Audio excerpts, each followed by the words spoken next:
So bad news everyone, the Panamera is broken again. Yes, that did not take long. Unfortunately, the rear differential is making again a lot of noise. It's like it is as broken as before. But yeah, that's sometimes how it happens with these old cars, right? Behind me a big truck will come in a couple of minutes and pick up the Panamera, I kid you not. I reached out to Porsche Centrum Gelderland. Hey, I said, diff is bad again, we need to check it. They said, yeah, no problem, Michael. Let's do it as soon as possible. Just make sure to not drive it a lot. And yeah, I barely made it home from the Hans-Peter Porsche Traumwerk. I really took it slow. And now we're here at Mannheim. And yeah, by coincidence, they have a truck coming past here today and they pick up the car. So the symptoms are the following. We have a bad rear differential, but we also have another problem. The vibrations have come back, and this is why the car is running. I have two types of vibrations. So first of all, I have it while the car is just running with or without clutch engaged at 120 kilometers an hour, which is really not that good, but also from the engine itself or the transmission, I don't know, they have to check it. So back when I dropped the car, the vibrations were very noticeable at 2000 revs. This has gotten a lot better, though they are still a bit noticeable. That is also fine. I didn't expect to have a new engine, but here at 3.5, there I have some more noticeable vibrations. And these are like exactly the same as before. With before, I mean before I dropped off the car. When we made the repair, then the car was really, really smooth. It felt like a completely different car, like a new one. Like not new, but still for 190,000 kilometers, it's really, really new. Now we're at 192,000 kilometers, so I drove it for the trip just over 2,000 kilometers. And yeah, now it's pretty much the same as before, which is a bit of an issue. And I'm getting a bit worried. I've spent a lot of money and maybe the car's broken. I don't know. Usually I'm not that kind of guy who's like super worried. And yeah, but this time, I hope they can fix it. I really, really hope I can fix it. We spent now nearly 14,000 euros for the new clutch and flywheel. And the clutch is still clunky as before. I think that is just how it is with these big gearboxes. And yeah, maybe this project shows that manual gearboxes are also a bit of a problem, especially when you have lots of power, because yeah, everything has to take the power. It will be interesting to see what they find. From a financial standpoint, I'm not really willing to spend 5,000 euros for a new diff. But keep in mind, I filmed this before we get the diagnosis. So you like understand like my thinking, because if I spend now 5,000 euros for a brand new diff, I feel like that is a bit too much. I calculated like my max budget was like 15,000 euros. And then I plan to have no major repairs for 3 to 4 years. Just minor services, so that I have like 5,000 euros per year in like repair costs already paid beforehand.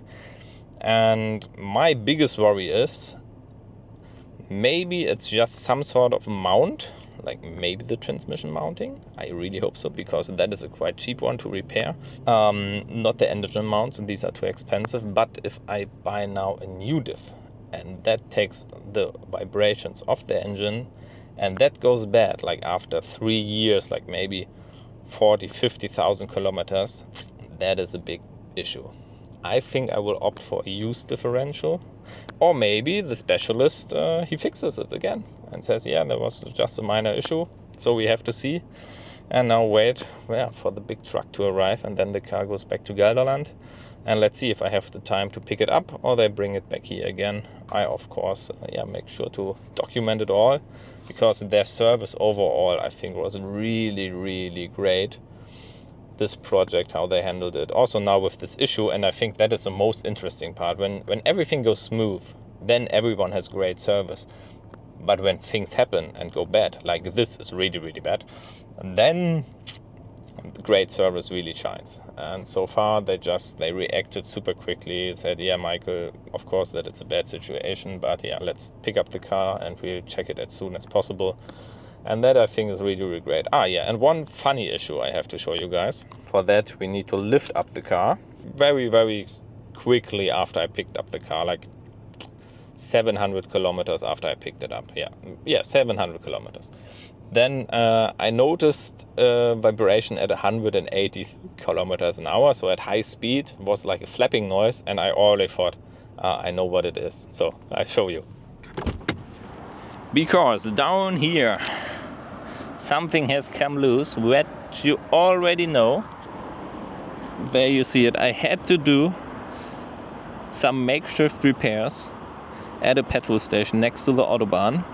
Because, as it was the case in the desert, in the United Arab Emirates, on the way to Saudi Arabia, with Jassim's Turbo S, the rear underbody panel has come loose, just ripped off. And it's funny that this now happened twice, and right after a workshop worked on this, and proving again like how sensitive these things are, and if you move them, unscrew them, put them back on, after some time they just give up. And this also now happened here, quick fix with some zip ties. And yeah, that pretty much fixed it. And there they are.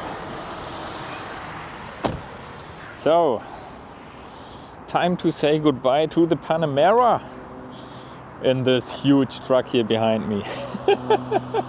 Took a bit longer, of course, lots of traffic. But yeah, now the car will go there and get repaired. Of course, checking the entire car, even though it is 15 years old and has so many stone chips.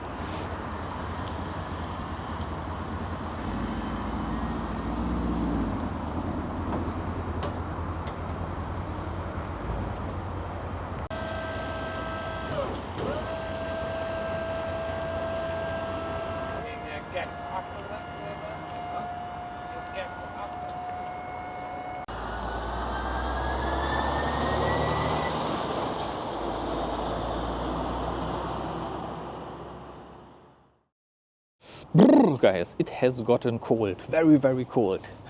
1.5 months later, and we are here again, picking up the Panamera today. I can't wait to drive it. I missed it a lot.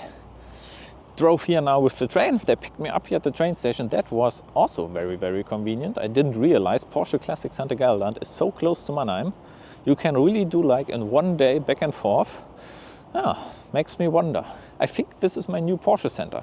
Alrighty, then let's head inside, see where Diederick is, and see where my car is. I can't wait. There we are, with Diederick again. Hi, here we are again. The explanation guy, yeah. and the car here on the lift.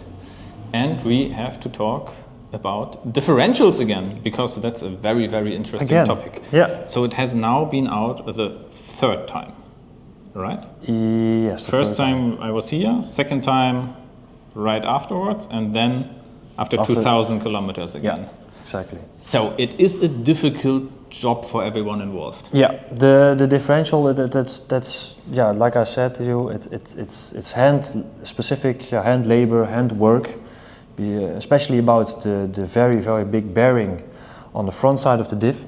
Yeah. Because you need to press that, and that has a certain amount of play within it. A bearing needs to have, just like a wheel bearing, a small type of play to work and to guide. So it's not like with a hammer in, that's it? No, it's not with a hammer more in. Specific. Yeah. So you need to adjust the play on the front side. And you can also always tell that after a few thousand miles, if it's okay, if it's not okay. Especially also the differential specialists and us don't have the exact experience, because we don't do that every day or every week. Yeah, with the Panamera it's specific. There are many people who are like really spending this kind of money and enjoying this and like doing a little very little YouTube series out of it, pretty much.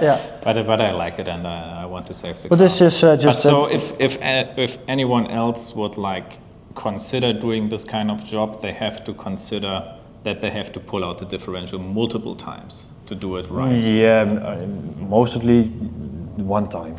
Usually one time. Usually one or two times. This is also now an experience for us and for you. But usually it could happen that we need to take it off a second time indeed, or one time for the adjustment. Yeah. So what's your recommendation if another customer comes with the same problem? Repairing or changing to a used one, or just getting a new differential? Very good question, Very good question. it's always a good topic to talk with. From what are your plans? What do you want? And what do you expect? And on that kind of base, we will give you an advice to do this or to do that. Indeed, a new differential is much more expensive. Yeah, 5K. Yeah, or to do the rebuild, that's much cheaper. But yeah, and a good solution, but also very labor intensive. Yeah, like from a cost point, is it already like that's above the 1,600 euros I spend for everyone involved? Yeah, of course. For the next time, when I get a new customer here, the price will be more. Will be more. Okay. Yeah, that's not an issue. I will be happy to pay a bit more actually, because if with these kind of old cars, I think it's just fair to do it like this. There isn't like a big experience, and the service was great. I always really appreciate it when things go wrong, and the service like this is great. You picked up the car, everything was flawless. Now you took out the differential again. I can test drive it again, and it's still, even if I pay more now, less expensive. Yeah, exactly. Now we're not talking about 3,000 euros, exactly, but a bit more. Yeah. Because of the labor. And if I would now say I'm a winner here, I think that would be a bit. That wouldn't be fair. No, indeed. So, so Diederick didn't say to me that I need to pay more. I just offer this now live here. just that everyone is involved. Because in the last video, one noticed the 12 hours of extra labor. There was a very fair point from you guys, which you just said not €0. Yeah. So from my side, I'm happy to pay for the additional work on the diff. Yeah, that's very nice and very kind. Just like we worked with two specialists for you, because you were staying here. So you see, you don't see it right now. No, but this is the big headache. Yeah. The differential. Yeah. Interesting.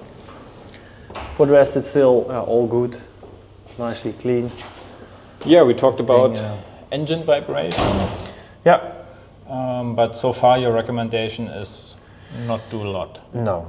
You can do as much as you want us to do, and we can do everything here, except it's a car with 190,000 kilometers. Yeah, it can't be new. No, it can't be new. Exactly. There is a vibration, that's a fact. We know that also. Like I told you, we had a 4S also, but PDK also have a little bit of vibration around the 2000 RPM. We cannot tell you exactly where it's coming from. It's a specific kind of vibration that maybe is in it the pulley. I don't know. So the harmonic balancer said Henry. That could be it. I looked a bit into the topic. Corvettes have a problem with harmonic balancer. So big V8 manual. So maybe this could also be here. Yeah. Would be interesting. This is something we have to check now.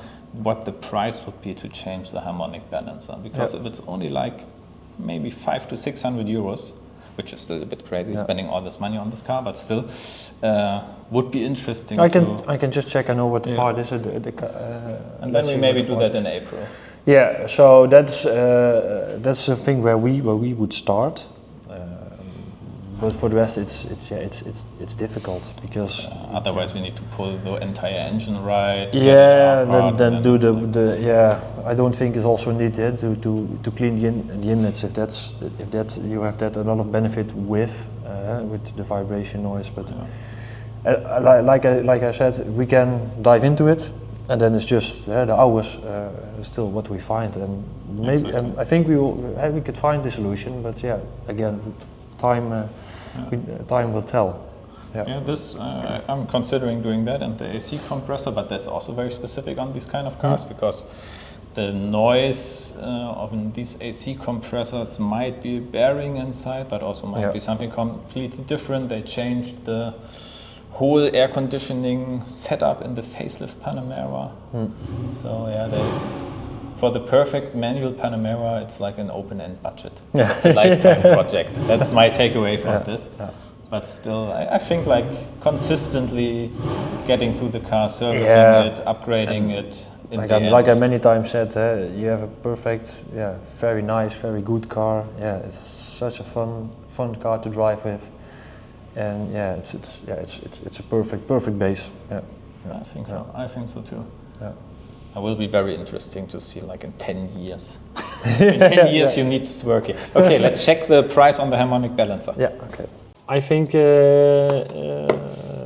about 1.5 hour, 2 hours job. 2 hours. Ja. So... Ik denk dat PC6 die geeft iets meer dan 1 uur aan. Ja, dan zal het wel zoiets zijn, ja. Ja, I think it's giving a bit more than an hour. But I think so like 2 hours. Yeah. So we are at... Then we are at €923.95, including VAT. Including VAT. Yeah. So roughly 1,000. Exactly. Much.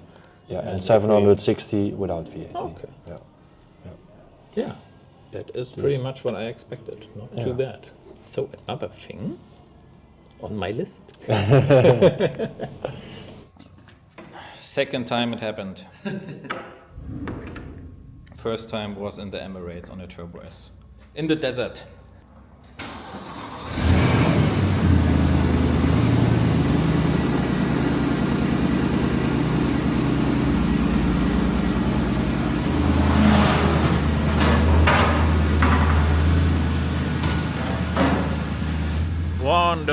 Wonderful guys. I am very happy and now very curious how it feels, how it drives, how long the differential lasts. Is it now good forever or is it coming back? So there is a lot to follow for, and that is a shot I really like. The iconic gas station with the Panamera and Diederick, the guy who takes on every project. He just told me off camera, every project. Yes. So thank you so much again. Enjoy the car. I will. And we see each other next year again. Yeah, till next year. Thank you so much, thank you. So of course, what you see when you leave here, just a random 959, which is just crazy. Wow. And the next video, which we just filmed, you'll see the new exclusive manufacture center.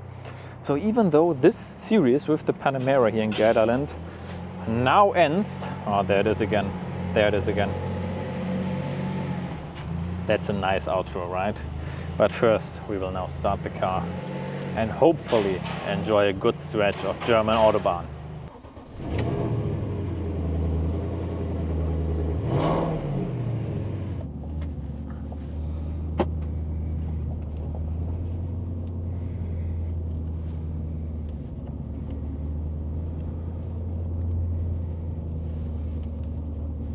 Oh guys, she is quiet.